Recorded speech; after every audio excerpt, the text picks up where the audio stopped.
Few passages of scripture are as brief and, at the same time, as unsettling as those that mention the NEPHILIM, giants of unusual stature, colossal beings who, according to ancient traditions, walked among humankind and left deep marks on the history of the world before the flood.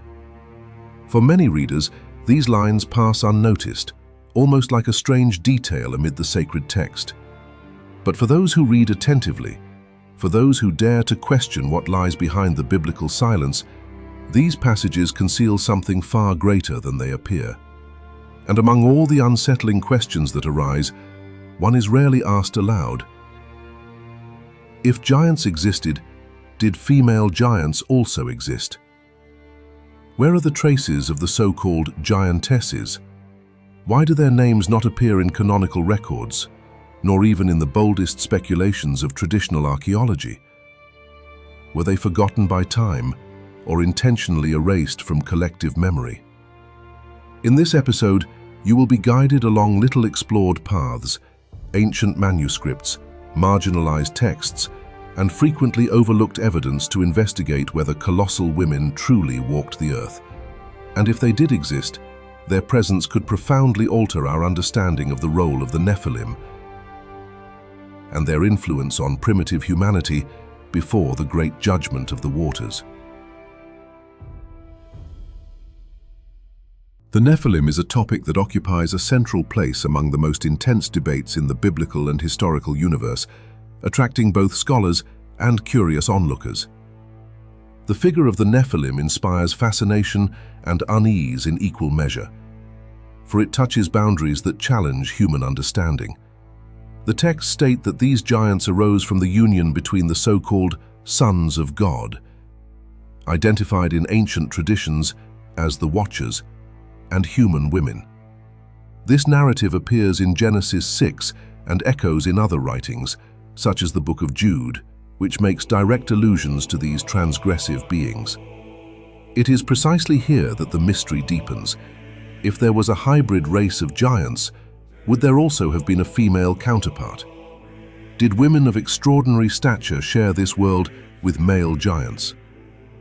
The relevance of this question grows when we observe that both in scripture and in apocryphal texts and ancient mythologies, the giant is almost always portrayed as male. Even in cultures distant from one another, the archetype of the colossus rarely takes a female form. Thus, the silence surrounding the giantesses remains one of the most intriguing enigmas of antiquity. It raises the possibility that these figures were not non-existent, but perhaps omitted, distorted, or symbolically concealed. And it is precisely this absence, more than any assertion, that casts deep shadows over the true nature of the NEPHILIM and over what, ultimately, was preserved, and what was left out of the narratives that have reached us. For some ancient interpreters, the silence of Scripture regarding explicit accounts is not accidental, but a direct reflection of a world narrated from a predominantly male perspective. In this context, giants are described as men not only because of their strength or dominance, but because they represent archetypes of power within the symbolic and mythological framework of that time. The absence of female figures, therefore, would not indicate non-existence, but narrative invisibility. For other scholars, however, this silence echoes something deeper. They argue that the absence of any mention of giantesses is not merely literary, but theological. Perhaps these figures were never part of the established order. Perhaps they were impossible within the limits imposed on creation. Or perhaps their existence was considered so aberrant that it did not even merit record. The text, in this case, does not speak because it chooses not to speak. This gap, far from closing the debate, has become one of the most intriguing points in ancient scripture. Over the centuries, attentive readers, theologians, and those who seek to understand the hidden mysteries of the Bible have wrestled with this question. The nature of the NEPHILIM and the possibility of their female counterparts has fueled interpretations ranging from conservative rigor to bold speculation. None offers definitive proof. None brings the matter to a close. What remains is the mystery. What we have are hypotheses, echoes of ancient traditions, fragments of narratives preserved outside the biblical canon. One of the most recurrent theories holds that the Nephilim were hybrid beings, born from the forbidden union between the Watchers, angels who transgressed their appointed boundaries, and human women. If such a union was possible, then the existence of giantesses, at least in theory, cannot be dismissed. But how would they have been conceived? Would they have inherited the same strength, the same tragic destiny? Or would they have occupied a hidden role, erased from collective memory? Within this perspective, giants cease to be merely men of great stature and come to be understood as beings outside the natural order, products of a crossing between distinct natures.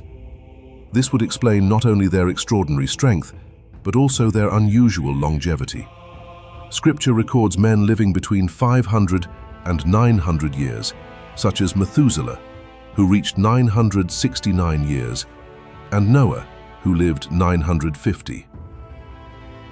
Even so, these figures were already considered extraordinary exceptions. Those who defend the hybrid nature of the Nephilim argue that their biological and spiritual constitution placed them beyond even these limits, allowing them an even longer lifespan.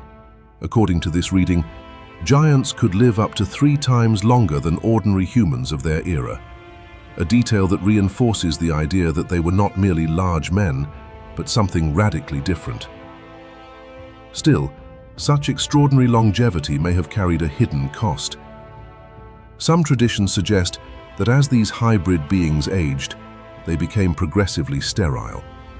The vitality that sustained their colossal bodies did not necessarily translate into the ability to generate life.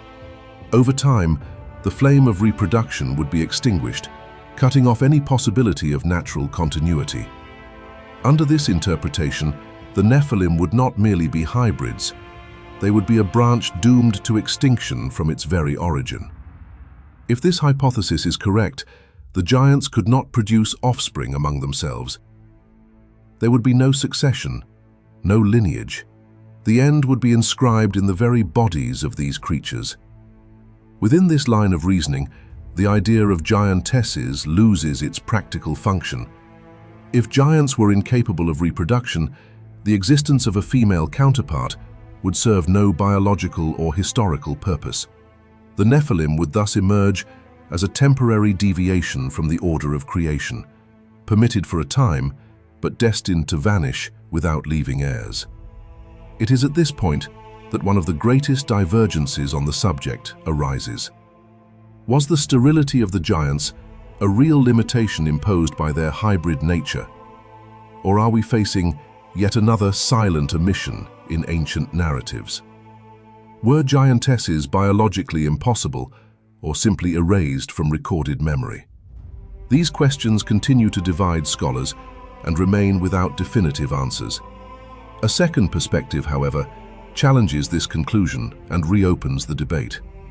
According to this line of thought, antiquity may have known not only male giants, but also women of similar stature.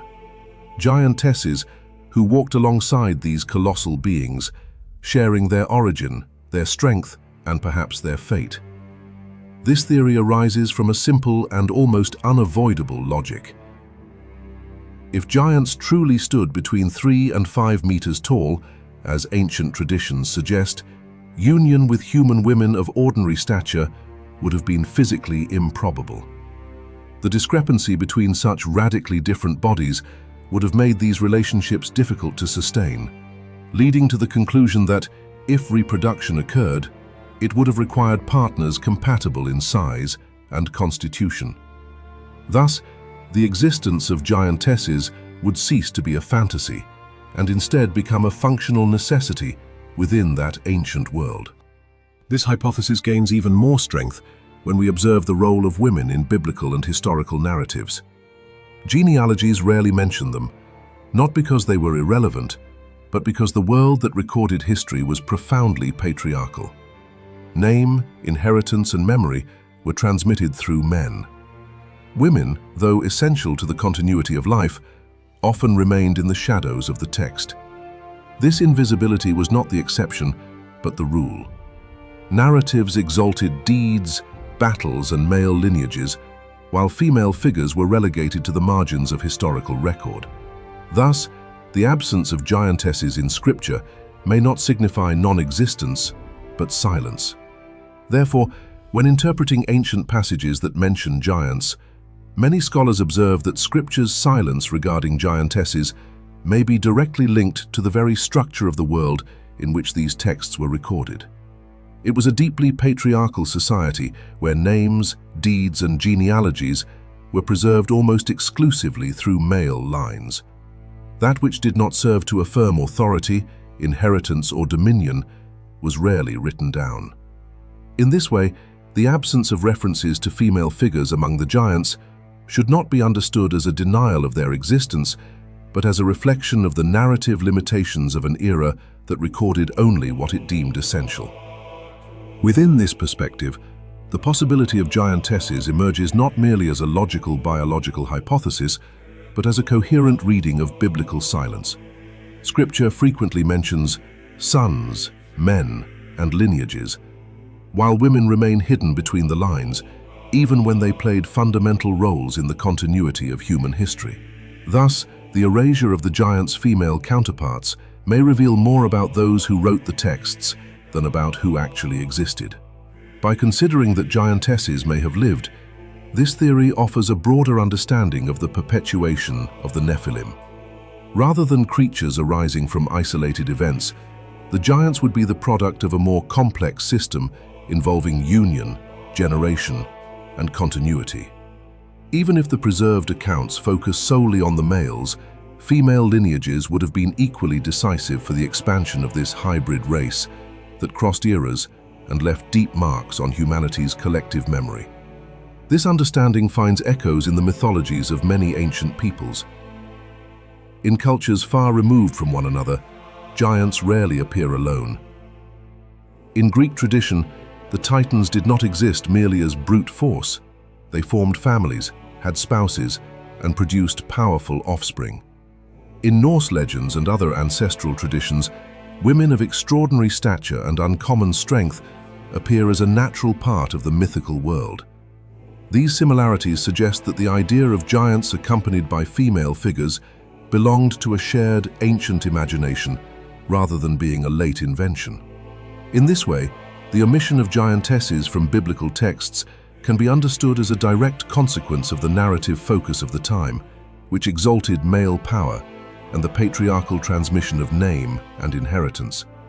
Women, human or otherwise, were often relegated to the shadows, not because of irrelevance but because of cultural choice. Silence, in this case, does not erase existence, it merely conceals it. Ultimately, this reading reinforces the idea that the absence of records does not equate to non-existence. For many proponents of this view, giantesses would have been essential figures in the history of the Nephilim, even if never named. Their exclusion from scripture would reflect a narrative decision, not an ontological denial. There is, however, a third perspective that emerges from ancient reflections, that the giants may have been sterile. This view dialogues with earlier interpretations, but adds important nuances. According to this theory, hybrid beings would carry limitations inherent to their origin, even if they possessed extraordinary strength and longevity. Just as the men of the earliest ages lived for centuries, Adam, Noah, Methuselah, the giants, by virtue of their singular nature, may have exceeded human temporal limits even further. Such extremely long lives would render perpetuation through descendants unnecessary. From this standpoint, the absence of references to giantesses would not indicate cultural omission, but rather the simple irrelevance of reproduction for creatures that did not depend on it to remain in the world. This possibility opens a path to understanding the giants not merely as colossal physical forces, but as prolonged temporal existences, whose presence spanned human generations without ever needing to leave heirs. In this context, the giants come to be understood not only as beings of immense strength, but as entities that transcended the common limits of human existence. Some texts and traditions suggest that they may have been immortal, or at least endowed with an extraordinary longevity, capable of spanning centuries, perhaps millennia, without the need to generate direct descendants. Their persistence in the world would not have depended on natural succession, but on an almost unnatural resistance to time, as if the very clock of creation moved more slowly for them. This interpretation becomes even more intriguing when we observe that giants reappear in Scripture even after the flood. The judgment of the waters is described as total, intended to wipe all flesh from the face of the earth, except Noah and those with him in the ark. And yet, generations later, the accounts once again mention giants, raising an unsettling question. How could something so ancient and condemned survive the greatest act of purification ever narrated? Among scholars who defend this view, the most recurrent explanation points to the return of the Watchers, the fallen angels, after the flood. According to this hypothesis, even after divine punishment, these beings would have descended once more to earth and repeated the ancient sin, again uniting with human women.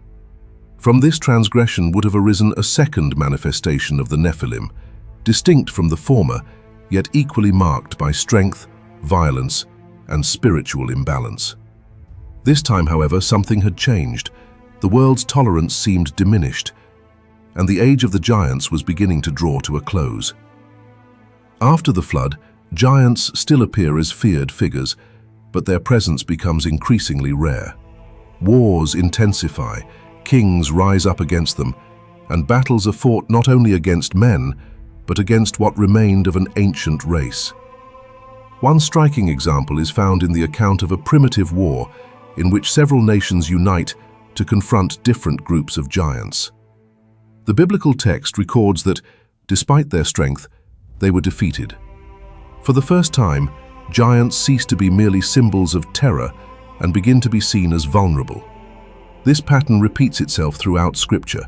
The famous story of a young shepherd facing a colossal warrior does not stand alone in the sacred text. It echoes a broader process, a slow decline. Goliath represents the final peak of a lineage that no longer ruled the world as it once had. His fall was not merely the victory of an unlikely man, but a sign that that era was drawing to a close. Goliath, though imposing and revered, was no longer invincible. His defeat symbolically marked the end of a cycle that had begun long before the flood. Yet even as giants gradually disappeared from the biblical stage, their memory remained alive in ancient cultures. Many of these beings continue to be remembered as almost divine figures, primordial heroes, or agents of destiny. Mythologies across the world preserved echoes of this memory. Giants appear as builders of civilizations, legendary warriors, and figures who moved between the human and the divine. This reverence reveals not only fascination, but an acknowledgement of a power that, for ancient peoples, surpassed the limits of human understanding, a grandeur that still echoes in the collective imagination today. In many of these ancient cultures, giants did not occupy only the place of fear, but also that of reverence. They were seen as beings who walked along the boundary between the world of men and the realm of the divine. When narratives describe encounters between humans and giants, they almost always do so within an atmosphere of silent awe, as if the mere presence of these creatures were a reminder that forces beyond ordinary comprehension existed. They were not merely monsters, they were living signs of an ancient order, one that preceded known civilizations. In Greek myth, this tension is clearly visible in the stories of great battles between generations of powerful beings. The Titanomachy, the war between the younger gods and the primordial titans, portrays the confrontation between a new order and an ancient power that refused to disappear. There, giants are not merely enemies to be destroyed, but symbols of a former age marked by brute force, grandeur, and chaos. Victory over them represents not only physical dominance, but the replacement of an old world by another seeking balance.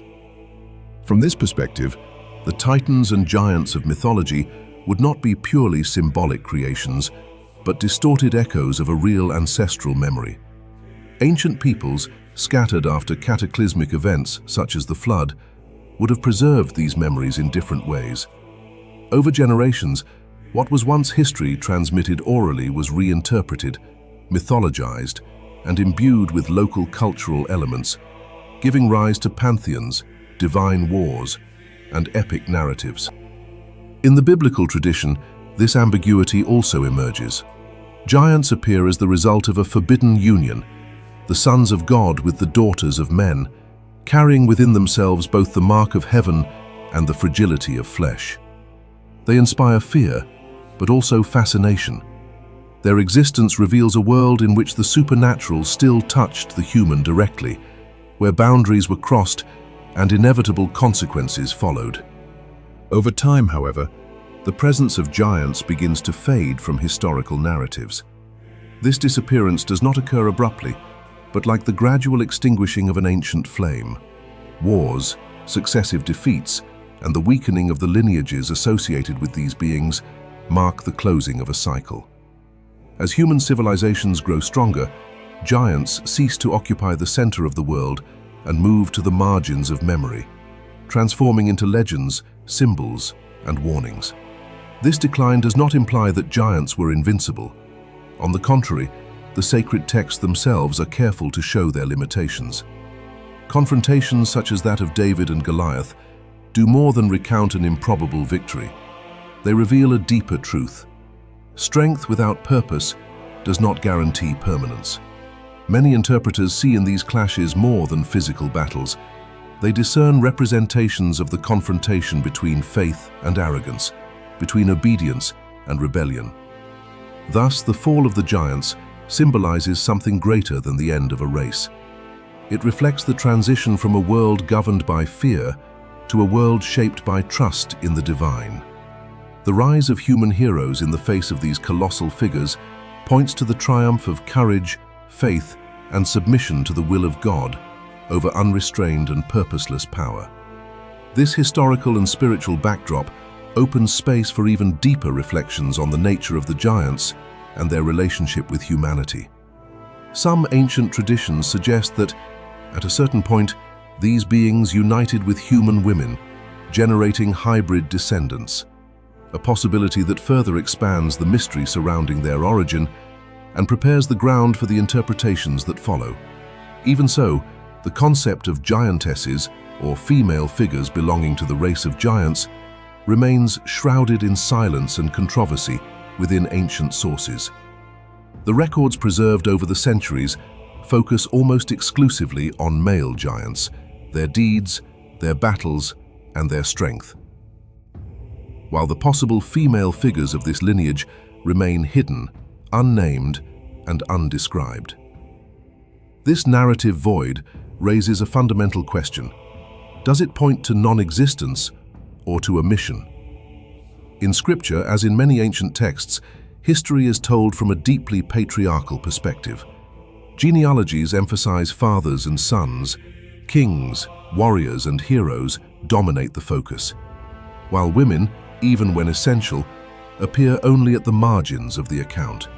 In this context, the absence of giantesses may reflect less a biological reality and more a cultural bias, a narrative choice that prioritized the masculine as the bearer of memory, name, and power.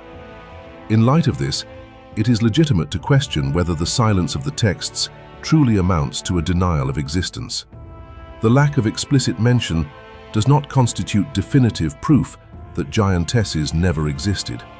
On the contrary, it may indicate the limits imposed by the perspective of those who recorded these stories, shaped by the social structures, religious values, and literary conventions of their time. To move this reflection forward, it is necessary to go beyond a literal reading, considering the cultural, historical, and symbolic context in which these texts were written. The debate over the possible existence of giantesses, and even of giant societies composed of both sexes, remains alive among scholars, theologians, and researchers of ancient traditions. Some propose that the relationship between giants and humans may have been far more complex than a simple conflict, involving alliances, coexistence, and even mixed lineages. Other theories expand the horizon even further, suggesting that giants were hybrid beings, born from the union of the divine and the human. An idea present not only in the biblical tradition, but also in mythologies across many cultures. This interpretation casts giants as symbols of transgressed boundaries, but also as witnesses to a time when heaven and earth seemed closer to one another. Now we leave this reflection open for you. What do you think about the stories of giants? Do you believe that giantesses may have existed, even if silenced by ancient records?